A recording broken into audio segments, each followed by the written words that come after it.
Hello, everyone. It's very nice to have with us today Janaki Bakhle. She's written a wonderful book on Savarkar. It's not a biography, it's an intellectual history. And I think what is significant about the book is that she shows that Savarkar is both poet and historian. Savarkar is both caste reformer and, of course, anti-Muslim ideologue. It's a book that has kind of got praise from various ends of the spectrum, and I think that's what's kind of special about it. But we shall get to all that in a while. Firstly, congratulations, Janaki, on being on the NIF shortlist. It's very well deserved, and thank you for being with us this evening. Thank you so much for having me on this interview, and I'm sort of overwhelmed by being a shortlister for the NIF award. So So maybe let's start with the beginning, which I think was your first book, which came out, I think, yeah. maybe more than 15 years ago, which was Two Men and Music. It's a very catchy title. But I think the book essentially was about the creation of a certain Hindu music, right, within Indian culture. So maybe we can talk a little bit about that and just the evolution from that to, of course, Savarkar. So Two Men in Music was comes out of the same impulse as a historian to sort of look at whether or not music as an art form could somehow float above history. That was the standard account, right? Like colonialism affected everything. It affected the Indian novel. It affected our understanding of democracy. It gave us concepts we didn't have. There were all of those kinds of arguments, but somehow it was assumed, floated above history. Music was not touched by history. Music was not touched by colonialism. And that's what I set out to look at in that book. And to look at the transition in some sense for how and why it was that Indian classical music as a national classical music had suddenly, not suddenly, but was sort of performed in a manner rather different than it used to be performed in the early part of the 19th century. And there were many transitions that I tracked in that book. One was how it was that the Gharana system, which was primarily a Sunni Muslim Pathan kind of system, becomes Hindustani classical music, right, and how a certain kind of theory, Hindu theory, was overlaid on it. And how in the process, one group of women, Bais, were moved out of the spotlight and another group of women were brought in a sense, not just to socialize the next generation of women into the Indian nation, but also to alter the way Indian classical music was perceived, both within and without. And by that, I mean perceived by colonial authorities who initially just thought it was this sort of native caterwauling, and within as something that needed reform. And hence the focus on the two Marathi men who were, really instrumental in producing, at least in Maharashtra, but I would say for the rest of the country as well, our understanding of Hindustani classical music, Bhatkhande and Paluskar. In that book, I punted on a question, right? I punted on the question of how it was that an appreciation for this music within Maharashtra could sit alongside a really quotidian, casually voiced anti-Muslim sentiment. How did those two sit together, right? Most of the performers were Muslim. And yet, somehow, was there something about the space of music that allowed for a kind of temporary suspension of prejudice? Or was it always there? It was a large question, and I didn't do much with it at the time. And after I finished that book, I thought I'd return to it. And I'd return to it in Savarkar, who is, of course, initially when I started, was associated only with essentials of Hindutva, right? That's what everybody wrote about, and wrote about anti-Muslim prejudice in essentials of Hindutva. And so that's how I got started on it. So I went from two men in music to one man and Hindu nationalism. Poetry, right? And poetry. Right. So maybe we can talk about the poetry because I think there's so much of it in the book. And I think you also show maybe a side that's less known of him through his poems, right? And I think one poem that kind of caught my attention, and you also write that it's fairly significant, is about the young child widow, the child Oh, widow yes. bride, Bal right? Vidha Dusthiti Kathan. Yeah. Right. Mm. So, and I mean, this question was to come later on, but since you're talking about music so eloquently, I just feel we should go to poetry. So, can we talk a little bit about discovering, not discovering, but for you, sort of translating these poems and what it meant and how you were seeing him in a different light, maybe? Yeah, so that's a great question because so Savarkar, there is a Savarkar in Maharashtra. Okay, there is a Savarkar in the larger kind of national frame. And then there was the Savarkar in the sort of global international frame. And the poetry was really the way in which I was able to actually produce those three frames. Because in Maharashtra, if you talked about Savarkar, yeah, first thing that would come out would be, Savarkar, Jayastate, Mhm. right? Everybody, not everybody, but a lot of people knew Jayastate. Or they'd say, Sagara Pran Talmalala, right? Um, and so that's sort of my entry point into Savarkar's poetry. When I was reading about Savarkar, as all historians do, we first sort of just try and scan the entire secondary source literature Right. on whoever we're writing about. It never came up. I mean, I can't remember anybody actually doing anything other than just sort of writing about Savarkar's works in English, writing about the 1857 rebellion, writing about Sahasoleri Pana, and of course, writing about essentials of Hindutva, and extrapolating a great deal from his writings that were not in the language of which he was incredibly proud and over which, like him or don't like him, he displayed a kind of extraordinary mastery, right? Right. And so I started reading his poems. And I realized when I started translating his poems that I actually couldn't translate them on my own, right? Mm. And by that, I mean simply that I had to seek help from some of my Sanskrit or Sanskritist colleagues because Savarkar's poetry, at least that poem, was so Sanskritic, right? The poems itself, just in the way in which they were published, were interesting for me. There was the meter, there was the melody, right? So there was sort of not just the poem, but there were all of Savarkar's directions and instructions about how that poem should be sung. It was like a didactic, it was like Savarkar was always a didact in that sense, right? Always, he wasn't leaving it in some ways to chance. The author is never dead with Savarkar, shall we say, right? Um, that it wasn't that he released his poems and said, well, have at it, read them any way you want. No, no, no, no, no. Read them and sing it to this particular Wow. melody or this particular song from this particular Sangeet Natak, right? And that sent me down a rabbit hole that I didn't get out of for years. You say there's a lot of poetry in the book. You have no idea how much poetry is not in the book, how much I took out of the book because I had entire pages and pages on the Aitihasik Poada, which, Savarkar again uses extremely well with great effect. Again, like him or don't like him, that Right. was not the issue. Yeah. And so the poetry then, as I read his poetry, and I read a lot of his poetry, in fact, I'm in the process of translating one of his major long works. And, it showed me how difficult that was because Savarkar was writing for an audience that was familiar with Sanskrit poetry, with the rules and protocols of writing, Sanskrit poetry. I'm not.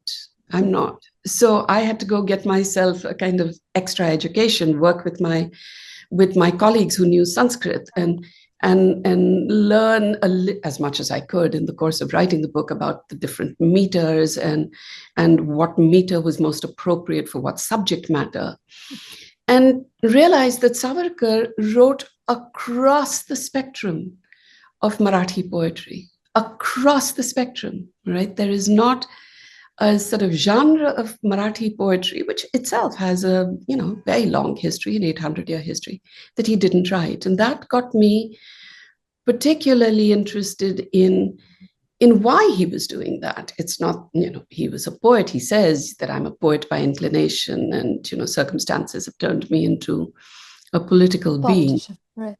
into a politician.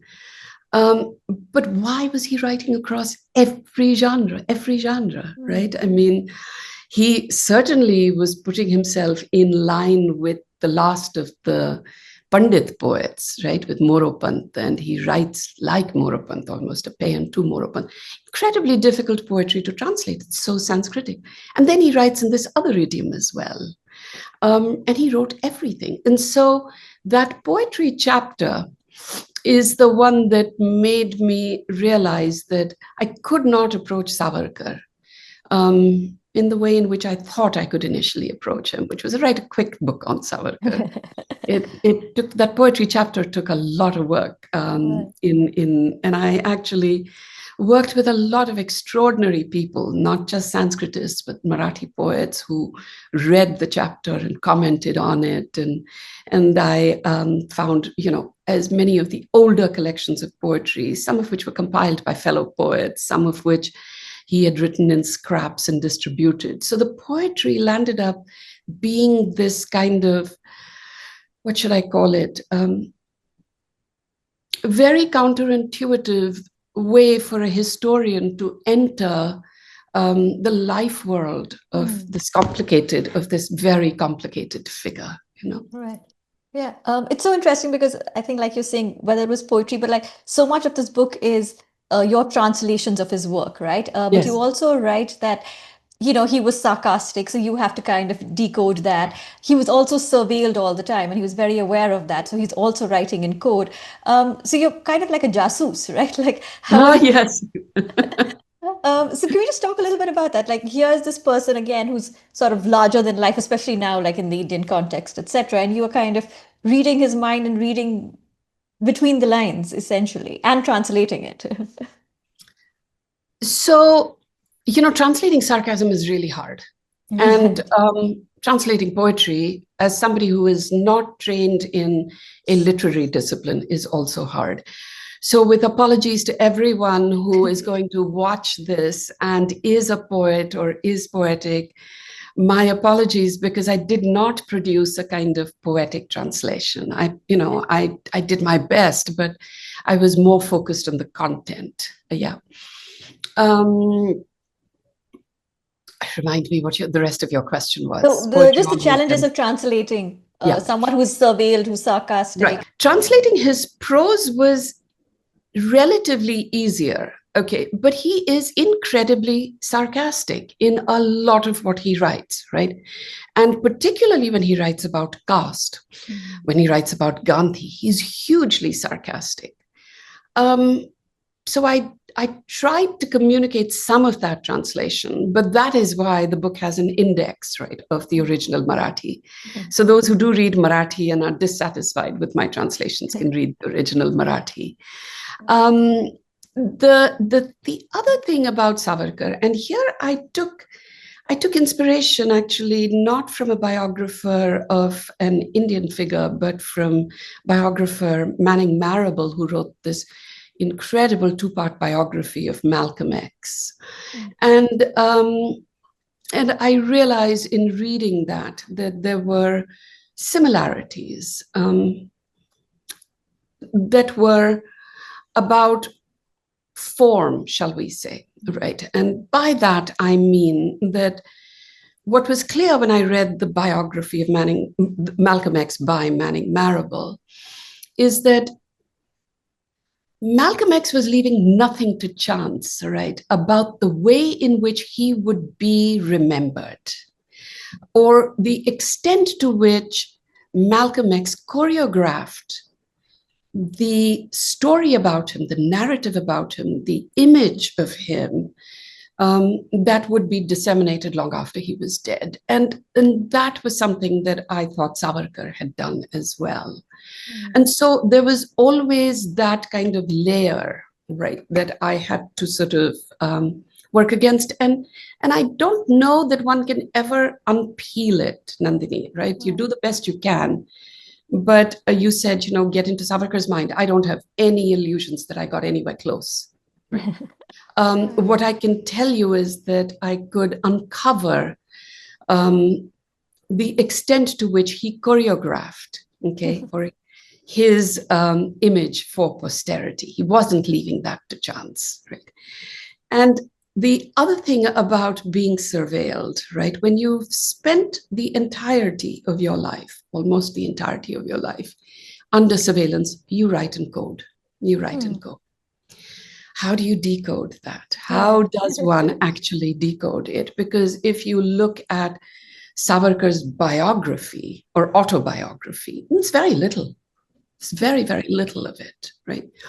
And so I'm going to return to the poetry. The poetry is where I felt, at least because he wrote in all of these genres, he wrote on all kinds of subjects. He wrote Naisargik Kavya, and he wrote Stuti and Stotra, and he wrote, of course, poems of praise to Tilak and to Rabindranath Tagore and to General Kruger, in Mandakranta, okay, in that.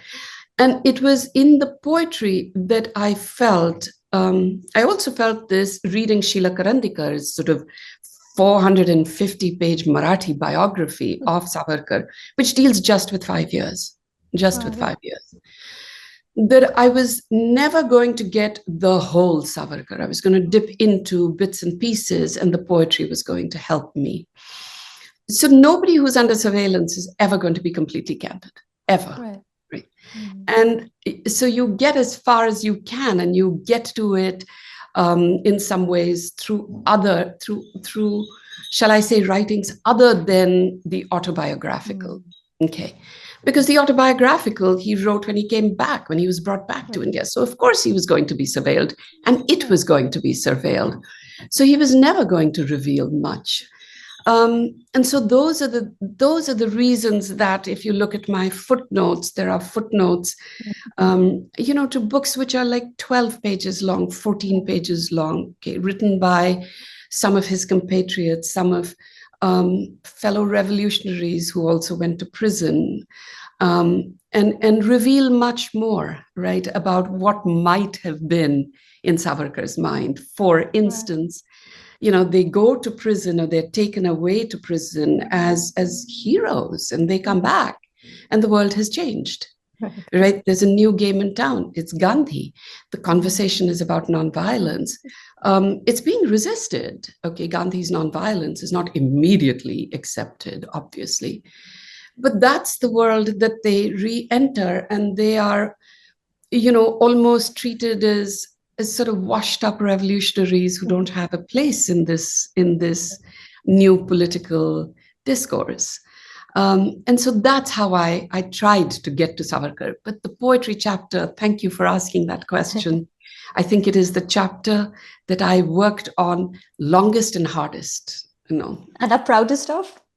Probably. I think it is the tightest chapters in the book. And it took me so out of my comfort zone, right? It forced me to sort of pay attention to scholars who I'd read, but certainly scholars who had been telling historians that poetry was a sort of language that we should not ignore, right? Shelley Pollock, for instance, in particular. And that there was a kind of language of politics, a language of history that was to be found, maybe not in the modern period, but in the early modern, pre-modern period, in poetry, right? That poets were the kingmakers, that there was, and poetry was, in one of the passages in the book, I say, you're kind of the social media of its time, right? You did back and forth poetry competitions and things. And historians, typically, we leave poetry alone. We don't know what to do with it. And so I really did have to learn about it. Right. And so, yes, I think that is the chapter I am the most proud of.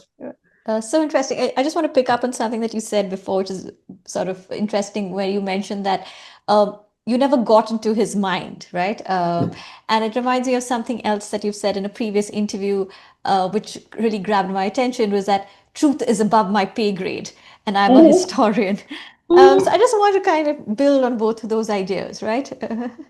You're asking that question at a particularly good moment where history is being so weaponized, right? And Exactly. it is weaponized. It's weaponized in India, it's weaponized here. And and the assumption on the part of the people who are weaponizing it is that they have the truth. And that's what I mean. The truth is above my pay grade. I am an interpreter of sources, and I'm a contextualizer of sources, and I can produce from that interpretation, from that contextualization, from a reading of secondary sources, from a reading of primary sources. I can give you an argument. I can give you a historical argument. I can give you an argument about change. I can give you my interpretation. Okay. If I were to say I've got the truth, um, that would be an act of hubris that I'm not willing to engage in, right? Right. And that's what I mean, the truth. Truth for me is singular, Mm. right? History isn't. History isn't, right? Um, a source, I mean, I do this with my students, for instance, right? So right now, for instance, the students, we're dealing with ChatGPT, Notebook, LLM. They come to class with iPads and this, that, and the other. And I tell Right. them, take everything out, leave all of your. And so I give them a book, a blue book, and a pencil, right? And I say, all right, I'm going to give you, this is something that I did in class. I'm going to give you a lecture on the emergence of the footnote. You think the footnote was always there? How did the footnote come about, right? Who starts the footnote? Why does the footnote come about? And I give them a lecture that sort of goes through the German Academy and German literary scholars, and it goes through the hadith and the idea that a hadith can only be validated if there is a reliable chain of Mm. transmitters, right? You just can't show up and say, well, this is what the prophet said, and so here's a hadith, right? It's Right. there is a protocol Provenance. of yeah, absolutely, and it's rigorous and so on and so forth. So I give them that lecture, and I'm in a room in a classroom in Berkeley on a particular day at a particular time when there are things happening on Berkeley's campus. Maybe there's a protest, maybe there's something else. At Berkeley, there's always a protest. Right. And then there's something happening in the larger world in the US, and it's happening in California, and it's happening in DC. And then there's, things happening in India. And what I say to my students is, you are reporters, right? Or you are bureaucrats or scribes, and you're going to write down by hand, okay, what I'm saying. So you have to make a whole bunch of decisions. You have to make decisions because I'm going to speak for 45 minutes. You're not typewriters. You're going to have to make Right. decisions about what I'm saying that is important, what you find interesting, what your readers will find. All right. Now that is going to go into a newspaper, perhaps, Mhm. right? Janaki Bakhle gives a lecture on, okay. And 100 years later, somebody is going to find that. Right. Do they have the truth of what I said? Do they even have a complete account of what I said? Do they have a complete account of what's happening in Berkeley, what's happening in California, in the US, right? So, in that sense, when I say that the truth is above my pay grade, I also rely on this theorist and historian named Reinhard Koselleck, who said that the source exercises a veto power on you meaning the historian. Right? So from that source, what you could not say is that Janaki Bakhle did not lecture on the footnote on this day, at this time, in this room at UC Berkeley, right?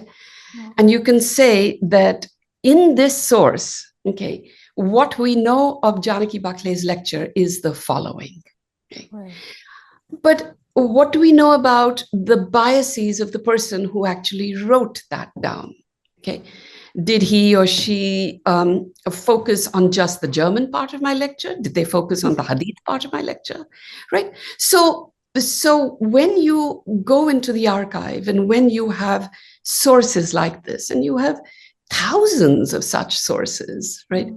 The archive, in my opinion, should humble you into not believing that you have the truth, but empower you to recognize that what you have is something on the basis of which you can make an educated, informed argument, right? And that's what I mean when I say that truth is above my pay grade, right? Both about the weaponization of history, but also about the ways in which historians do their work, okay? I don't know any historians that I respect who think that what they're writing is the truth. Right. Talking about the weaponization of history, Savarkar, especially in a time like this in India, and I think, again, you mentioned this in the book and elsewhere, that, he's either the misunderstood revolutionary or he's the fascist, right? And those are the two camps. And again, I mean, having read your book, I was reading reviews of it, and it's quite incredible. It must be one of the few books that's got good reviews in Swarajya and the Hindu. I know. I and was Pratap so taken aback. Banu Mehta. And I was like, wow, this book's clearly I done bashed something. a little in Swarajya. No, I was called, I think I was called a liberal, which for Swarajya is probably not a compliment. I'll take it. I'll take it. Yeah. But by Swarajya standards, it is a very laudatory review. Very. Yes, I know. It's a first step, they say. It's okay. Exactly. So I guess with the benefit of hindsight, what do you think you've done right, that you've kind of, all sides are okay with it? What have I done right? Taken a long time to write the book, honestly. What you ask me is actually one of the starting points of the book. When I started the book, I actually, it comes out of teaching as well, right? When I teach modern Indian history. Gandhi, Nehru, Ambedkar, Gandhi, Nehru, Ambedkar, Gandhi, Nehru, Ambedkar, Subhash Bose, you've got the usual lot. Munje, K.M. Munshi, Lala Lajpat Rai, okay, far fewer. Savarkar, far fewer. So the first part of that was feeling like Indian intellectual history needed to include, or needed to expand to include, a number of figures who were on the wrong side of the Gandhi-Nehru political position, but who were definitely a part of the shared crucible, right? They were in the conversation. And Savarkar in particular, after reading Essentials of Hindutva, I thought, the rage when, shall we say, Muhammad Ali Roads in Bombay celebrates if Pakistan wins, right? The rage at that was something that I'd written about in an early piece, which I called Subjunctive Nationalism, right? If you love India, then you must always root for India in a cricket match. You cannot, right? That kind of if-then quality. That comes out of Savarkar. That doesn't come out of Gandhi. That doesn't come out of Nehru, right? There isn't any of that. And it's so deep. It's so deep now in our sort of national culture, right? And so the first part of it was sort of expanding the contours or the boundaries of Indian intellectual history to include figures on the right, okay, conservative. Once I did that, I realized Savarkar doesn't fit the model of a conservative. His caste politics certainly don't fit the model of a conservative. Okay, the second part of that was sort of taking on for myself as a historian. How do you write about somebody who is clearly of national importance? Okay, who you might not agree with, right? Could you do an important figure justice? And if I surveyed, for instance, the literature on right-wing figures like Mussolini, or other right-wing figures, I don't even have to go to the fascists. There's a deep literature in the Western Academy in England, okay, on Macaulay's father, for instance, who said some, pretty racist things about Africans. And yet there are volumes and volumes and volumes of work that treat him seriously as a major intellectual figure. Why were we not doing that in India? And I thought I'd try it with Savarkar, right? So the first was intellectual history. The second was, could I read somebody, right? And by read, I mean write a book on somebody. And so you say, how have I managed to get reviews from Swarajya and the Hindu, which are both positive? The third thing I would say is that I really took my time, Nandini, on this book, because when I started out, I thought, all right, I'll write a quick biography, only to find there like 500 biographies of him in Marathi. Right? So if I hadn't done the poetry chapter and I decided just to write about him using his English material, I probably would have written a different book. Once I went to the Marathi material, okay, there was a Savarkar there who was not the Savarkar who was written about in English, right? So that automatically sort of tempered what I would write, right? How is it that people in Maharashtra thought of him as a purogami, as, a samaj sevak? I mean, these were not words that were cropping up in the English literature.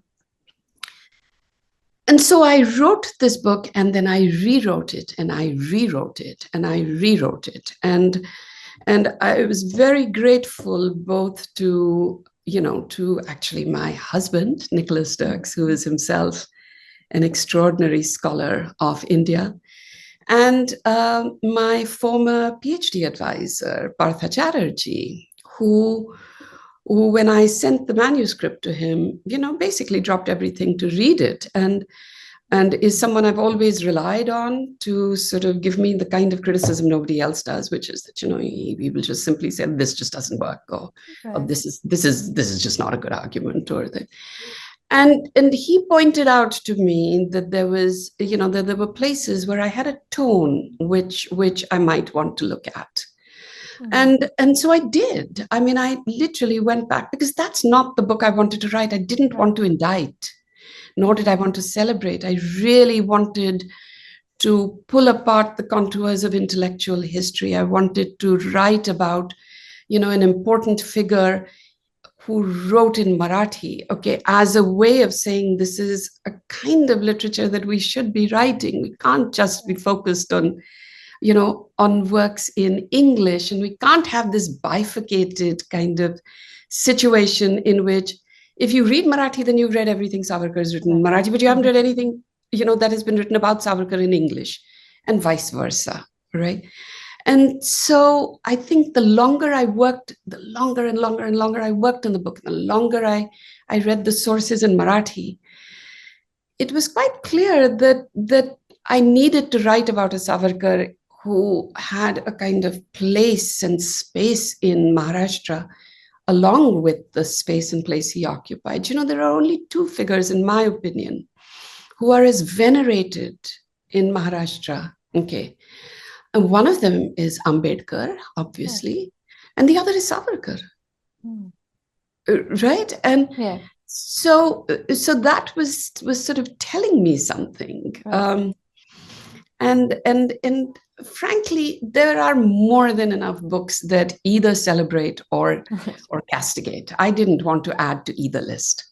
I want to talk about two aspects of him, which of course you write about both in the book. One is his anti-caste, and then of course his anti-Muslim as well. And I think you write in the book rightly about how the Muslims were a tiny minority. It's not like they were this, but they are so big in his imagination. Yeah. And again, the simple story is that, he was, beaten up by a Muslim jailer, and that's where his hatred started, etc. But you kind of unpack that. So we talk a little bit about that, maybe where the roots of it are. And then I also want to talk about, but on the other hand, he is this anti-caste person as well. So they are these two things, and maybe they both are feeding into each other, which you also mentioned.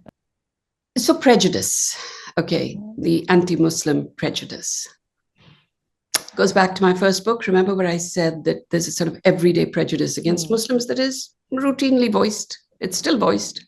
Okay. Right. So my sense of prejudice has to also do with a kind of, what should I call it? Worldview, national view, right? And it's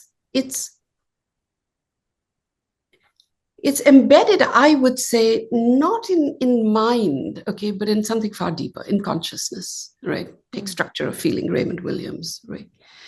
So if I were wondering about in the early 19th century, okay, I would have been stunned. I would be stunned to find somebody who had progressive gender politics, for instance, right? And so there's part of that is a sort of, again, a historian's training, right? That if you sort of try and judge people for their politics in the 19th century on the basis of your politics of the 21st, you're going to do something very silly. And you're going to come a cropper, you're going to be ahistorical, all of those things. So that's the first thing, okay? I don't think I ever felt like, or I ever believed, forget about feelings, right? I ever believed that an anti-Muslim sentiment was not part and parcel of a kind of lower middle class Marathi milieu, right? I would have been stunned if it wasn't there. Okay, those would be the exceptions. That's the first thing. The second thing is that I don't believe that prejudice is something that you can change your mind about on the basis of a chance encounter. Okay? And here's what I mean by that. So if that were the case, so you meet, let's just use this term for now, good Muslim and bad Muslim. And so in Savarkar's term, a good Muslim was a patriotic one, a bad Muslim was an unpatriotic one. So when you run this through logically, okay, so Savarkar meets two good Muslims, oh, he's pro-Muslim now. He meets two bad Muslims, oh, he's anti-Muslim now. So what does that mean? He meets two more bad Muslims, he changes back again. The mind is you keep changing like that. It doesn't make sense to me, right? That prejudice or one's beliefs about community, about religion, are deeply felt, and you're socialized into them at a pretty early age, right?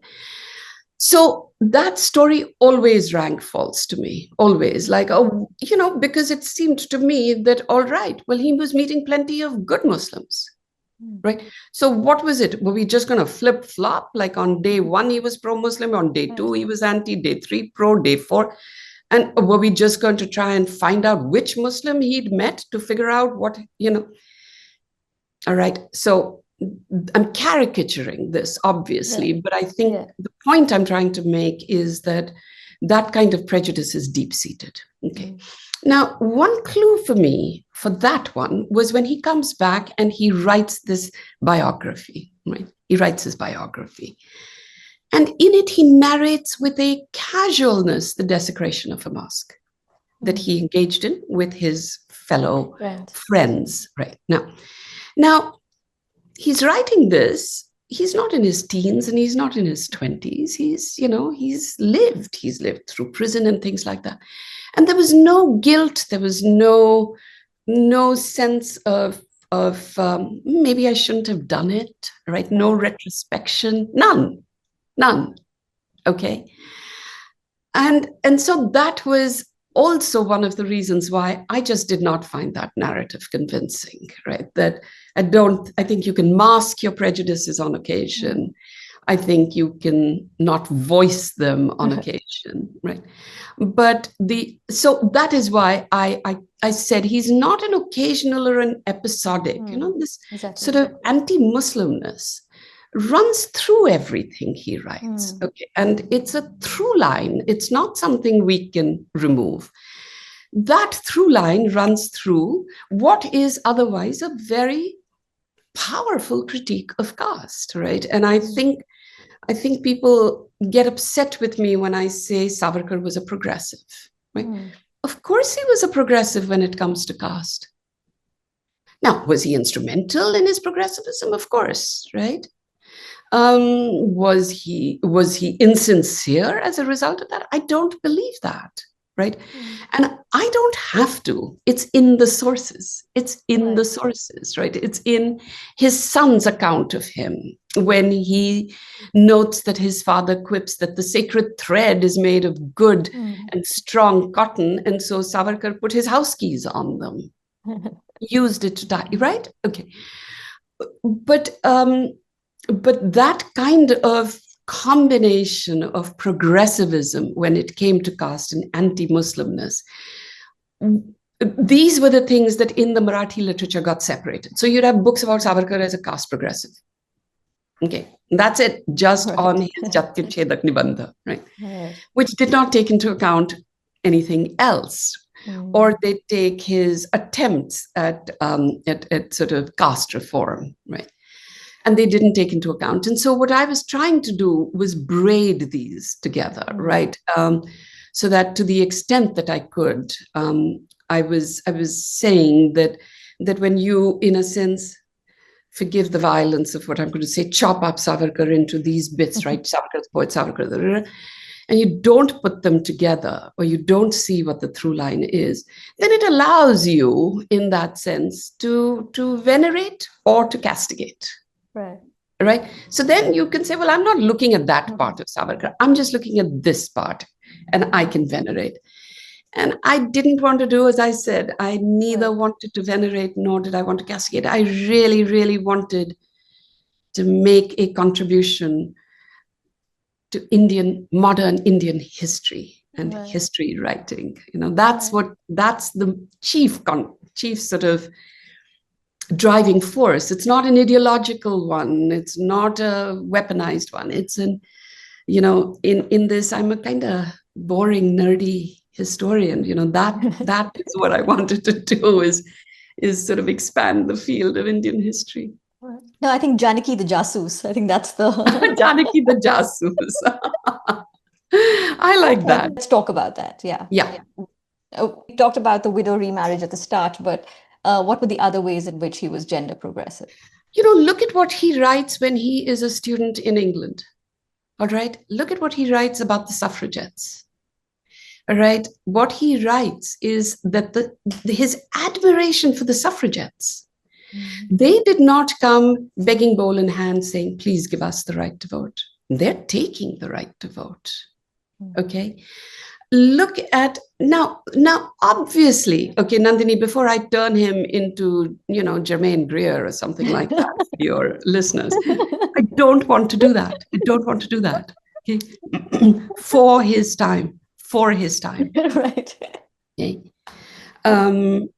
Those are sort of, or if you looked at the women in his poetry, okay, the women in his poetry, or you looked at his admiration for women warriors. Now, of course, the nation goes nowhere, right?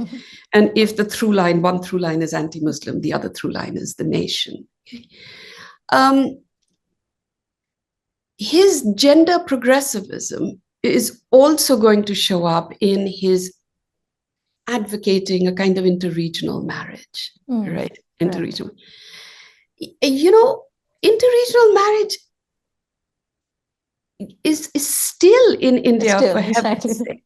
For heaven's sake. I was at the Jaipur Literary Festival, right, having conversations with my generation of my friends who were concerned that their daughters were going to marry outside the community. We're in 2025. Right. All right. So I think some of it is a reluctance because of Savarkar's anti-Muslimness to give him credit for any of these other positions. Right now, Gandhi's not advocating interregional marriages, intercaste marriages, right? So that is what I mean by gender and caste progressive, right? Now, is it the case that women never show up in any of his writings or any of his poetry as victims? Of course they do. Okay, but in Bal Vidha Dusthiti Kathan, okay, there is, she is a victim of a child marriage, right? The other thing, Nandini, is that he's not an uncomplicated figure, right? So, and my students don't like contradiction. They like somebody to, if you've taken a position, you just hold it, right? Exactly. All the way through. I mean, in contradiction lies history. So if you took one position way back when and you take a slightly different one, right? You have to ask, if you're somebody like me, what transpired that made you change? Right now, you could just as easily turn around and say Janaki, but that's, you could say that about the Afghan warder and what transpired, and he was pro-Muslim and anti-Muslim. And I'm answering that for you in terms of a deep structure, right, about prejudice. But when it comes to gender, I don't expect of a late 19th, early 20th century figure LGBTQ politics. Right? I don't. Okay. I expect in some ways conformism, conservatism. All right.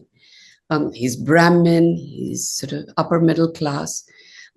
I have a certain kind of sociological understanding of the politics of that group writ large, with exceptions, of course, right? And when someone comes out of that mold, right, even occasionally, right, it sparks an interest in me, like, that's interesting. Why and how? Because the positions and the ways in which he writes about the Mahabharata, for instance, right? Or kind of caste miscegenation in the Mahabharata, or the figure of Vyas. I mean, now all of us who've grown up in India know about Vyas, right? Who has, whose mother is a fish and father is a divine being, and so on and so forth. And there are lots of reasons why these mythological figures have that kind of genealogy. But he uses that genealogy to say there is nothing called caste purity. There never has been. Okay. I mean, when I read something like that, all right, or when I read, for instance, even what he writes about the Varkari Pantha, and he talks about how, or he writes about holy men who believe in certain things. That's a kind of tradition of critique that he need not have stepped into. Let me put it that way, right? That he does step into that critique, that he is in line with Lokahitavadi Chattopadhyay, or he's in line and at an angle to Turk, for instance, right? Suggests something to me that I found and find interesting.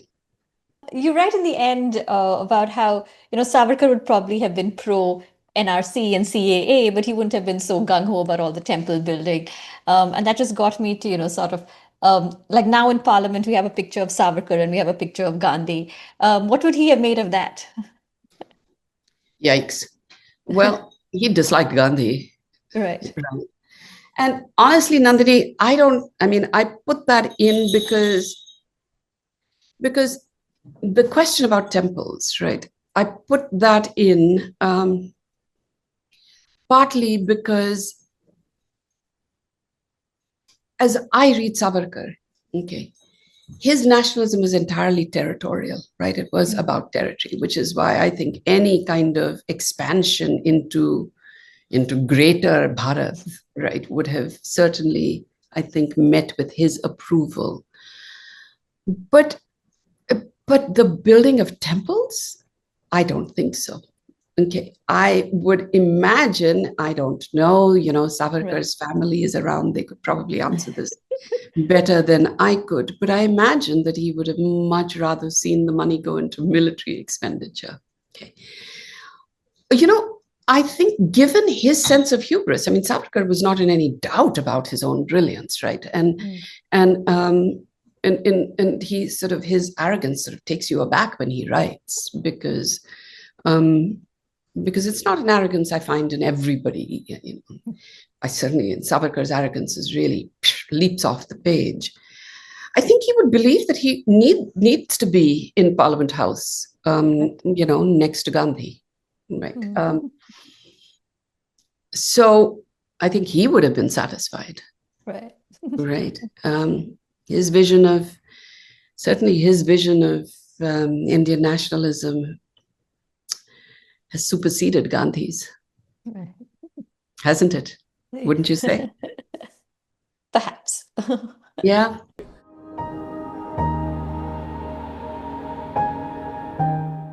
I would ask him why he was so invested in writing such klishta Marathi, right? Why is his Marathi, despite the fact that he admired Tilak, why did he not take a page out of Tilak's writings and write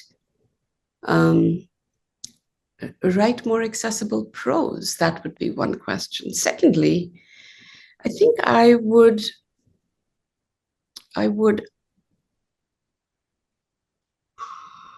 ask him whether he thought of himself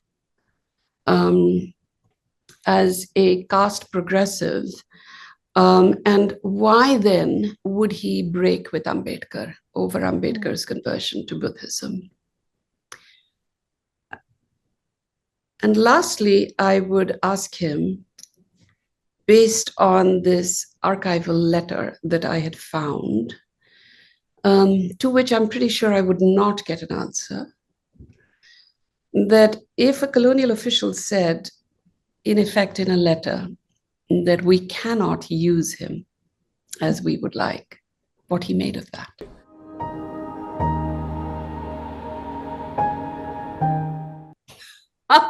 Mohan Agache. It's a really interesting, fabulous biography, right? Because he just refuses Steve Jobs's narrative about himself. Okay. And so he writes that biography of Steve Jobs while Steve Jobs is still alive, without letting Steve Jobs play any role in it, right? And Robert Caro is a tremendous biographer. You know, the thing about biography is that I also feel like, on the one hand, we have like endless biographies in India, but they're not critical biographies of this to the same extent that I read here, right? Where, and I understand why that is so, because it emerges in a colonial period, and then you write biographies of figures who are anti-colonial nationalist heroes, which is why you have such early biographies of Gandhi, right? And they're written in Marathi. I mean, in the 20s, you've got biographies of Gandhi. So I recognize that, but there aren't that many which which I think of Indian figures which are really, really as good, I think, as the way in which Walter Isaacson writes about.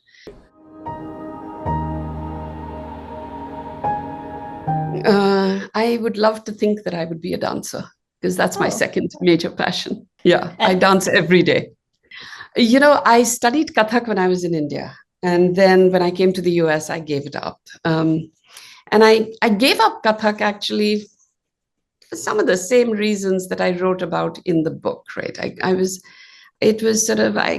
tired of, we're never going to do anything other than Draupadi Haran, and, you know, I mean, like, you know, again, that was a moment. And so when I came to the US, I didn't do much of it. But then I took up Latin American dancing. And so I do salsa and Afro-Cuban, and I dance every day. And so, you know, I think maybe if I were not a historian, here's a counterintuitive answer for you, right? I would like to believe that I'd be in dance.